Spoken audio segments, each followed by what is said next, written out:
Konothi, I don't understand why other provincial commissioners can't learn from Mkhwanazi.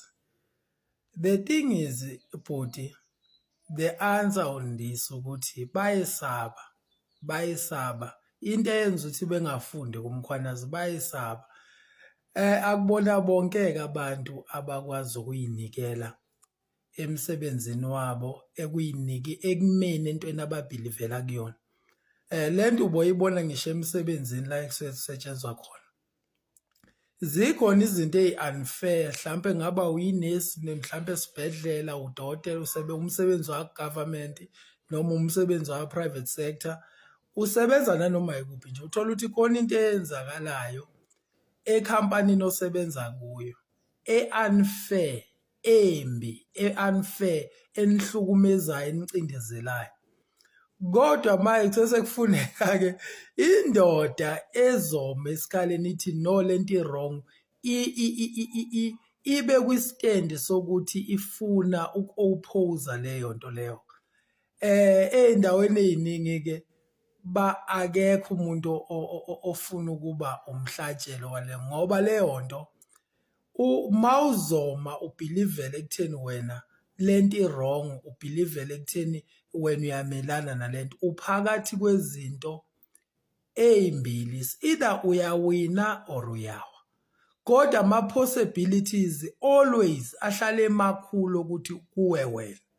Bayazi ama-leaders more especially ajwayele ukuhlangabezana naleyo situation whereby kumele abe yi-lead ekutheni emelane ne-certain establishment noma a-certain system noma nje nanoma yini esuke iyinkinga ngaleso sikhathi. Kodwa ama-consequences akhona kusuke kuwukuthi uyawina kanzima, kodwa u-80 or to 90% usukuthi yena uzowaphansi.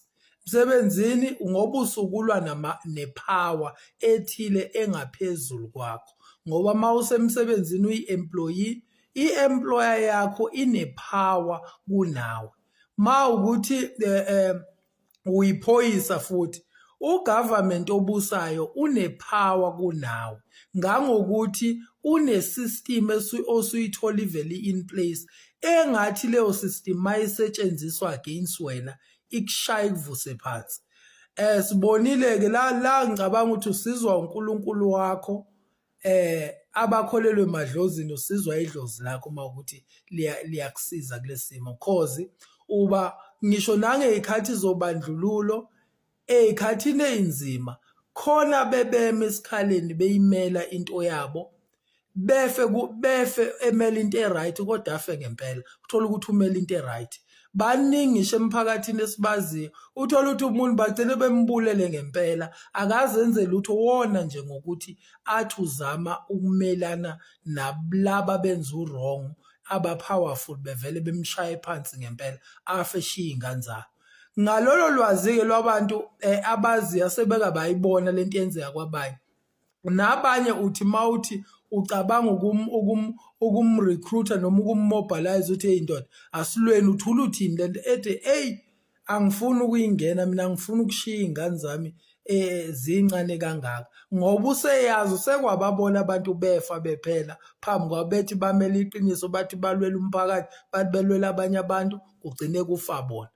It takes a leader-ke even in the out of that experience uthola ukuthi eyazi leyo nto ukuthi iyenzeka ukuthi ulwela abantu ufe wena, kodwa still usazolwela umphakathi noma usazobalwela abantu noma usazoba against i-system, ukuthi no, mina lento le ikanje ayilwele njengoba noMkhwanazi kade yenza kanjalo. Kodwa most yabantu, average people, I can say it like that, average people akubanawo amagada, banayo inhliziyo yokuthi engakwazi ukumela lawo ma-pressures noma angakwazi uku-withstanda those strong forces. An ordinary person, an average person akanawo. That is why uthola one Mkhwanazi maybe in thousands of police officers. Ingakho uthola a certain character mhlambe kuma-politician in many politicians kuba yilowo muntu othile osuke sededicate impilo yakhe kuleyo nto akakuyo ngangokuthi uyayitshela ukuthi do or die. Abaningi njengoba umkhwanazi ama-speeches akho kumuzwe ethena if you don't find us, if you don't meet us in court, then come on the ground, come and fight us on the ground. Not ukuthi phela umkhwanazi umuntu spam une-spam esidubula njengawo bonke abantu naye futhi ispam siyangena kuye uyibuza ukuthi akasabi ukuthi bengamlethela abantu abazomdubula. Uswayitshela ukuthi as long as enza into eyiqinisa akaneshock kunembeza wakhe ukuthi wenza into eright kumele angakusabi ukufa. Kunabantu ukuthola ukuthi kuleyo mishini akakuyona useyitshelile ukuthi noma ngathiwa bambulala kodwa mabembulalela into eright it's fine. Uthola ukuthi-ke most of the time ama-leaders umuntu kakhulukazi lowo osuke ene-push ene-pressure yokuba yi-leader. Uthola ukuthi izinto akezokuyiyekelela nje kanjalo, une-pressure yokuthi kumele lezo zinto lezo ayimele, abamele abantu, enze leyo assignment akabhilivela ukuthi isesizandleni zakhe kumele ayi-execute. Uthola umuntu oyi-leader aze ecekeleke phansi ngenxa abanye abantu.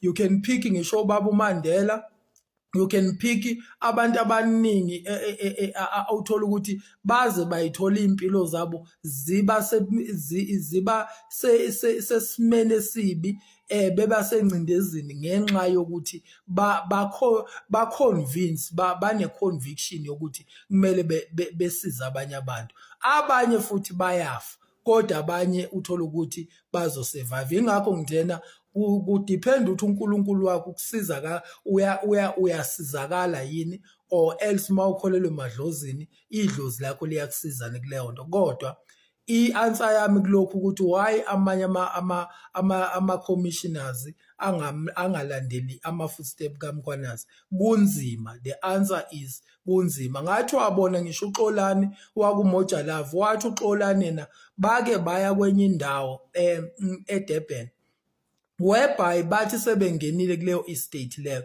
bafonelwa inamba bangayazi, ikhule iphezulu zamaphoyisa zithi yena jikani lapho, lento enifuna ukuyenza lapho ngicela nijike, jikani ningayenzi lento enifuna ukuyenza lapho.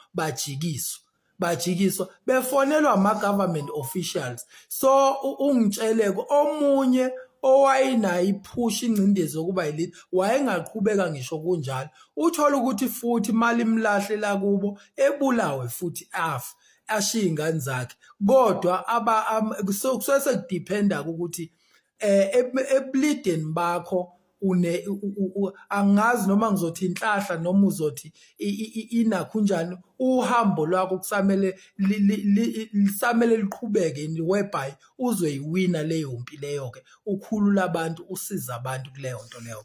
So ngicabanga ukuthi naye uMkhwanazi ukuleyo position whereby ngishe naye akahlushwe yilutho kulezi zinto, uhola isalary akahlushwe yilutho. I'm sure iy'ngane zakhe they are nomndeni wakhe they are well off.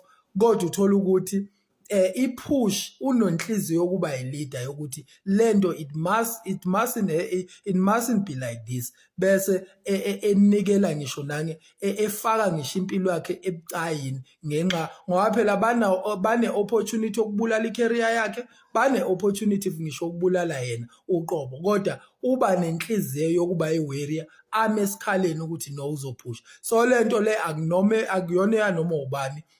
Ngisho ngaye emsebenzini abanye beze bencamela ukuba izimpimpi bejike beyihlabe ngabe beyishaye ngabe beyishaya ngabe, ngoba uthola ukuthi akanayo, uyayibona ukuthi wrong kodwa akanayo inhliziyo yokuba yi-warrior noma uba iqhawe okumele iqiniso ukuthi no lento wrong kumele yenzeke kanje. It happens everywhere la kumele khona uchoose ukuthi uma eqinisweni, kodwa futhi impilo yakhe ingaba sebucayini noma uya-withdraw ufola kulaba on a level of an average man. It's between those two things.